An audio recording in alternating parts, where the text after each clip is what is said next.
example 5. And next topic we're going to look at is the preconditions for developing concentration, or the concept of Samadhi. Now, when we talked about renunciation, we talked about mindfulness, talked about asceticism.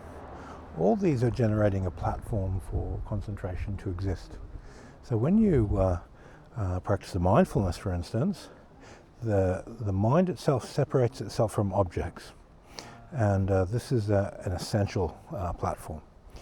Once you've achieved that, then when you observe your meditation object, the mind and the object remain separate until you reach the emptiness underneath to form a type of unity. So mindfulness generates a sense of stillness underneath the object, and then as your mind moves through the object, it unifies with it and vibrationally matches it to produce the conditions for Samadhi. So this psychology is really essential to understand how to enter into Samadhi. Now, if a person doesn't grasp the metaphysics of how Samadhi works, it can take them 20, 30 minutes, an hour, 1.5 hours to enter into Samadhi. But if they understand the metaphysics of it, it's like walking through a door. You drop into a state of Samadhi or a state of concentration. So this is a big saving of time when you're doing a sit. You don't have to take this 90 minutes to get in. You drop into it. So how do you drop into it? When you recognize the inherent emptiness underneath your meditation object, you go through the akasha, through the emptiness, into the etheric blueprint of the meditation object. And from there, through that, you rise through the stratas or layers of the object. And as you drop into akasha, into the akashic or etheric blueprint, you're entering into a Samadhi state. So this gives you mental transference into objects. It lets your mental body become very flexible, vibrationally match objects.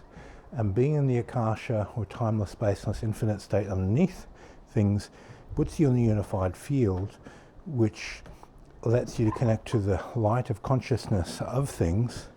And that light of consciousness is a reflection of the Samadhi state, of a state of one-pointed concentration.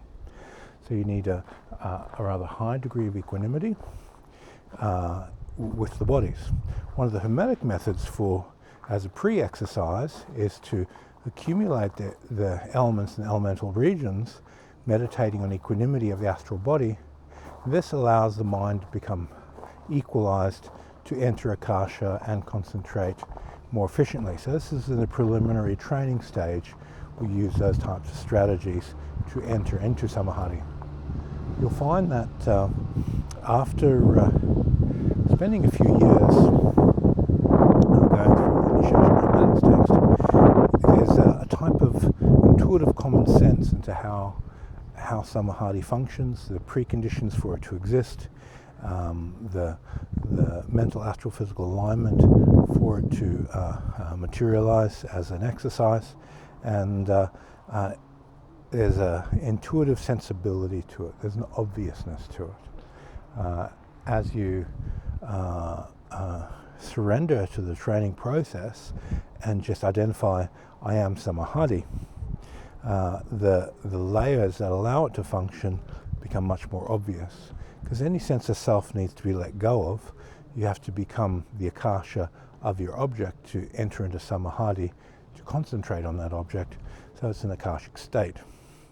But reading through the Initiation of Hermetics text gives you a sort of like activates an intuitive guidance system into how to achieve this.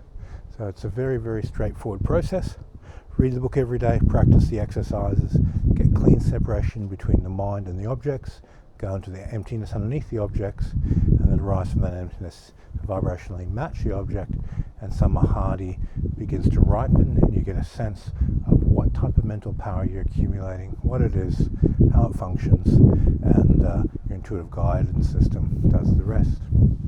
Okay, thank you for your time, and we'll see you on the next video.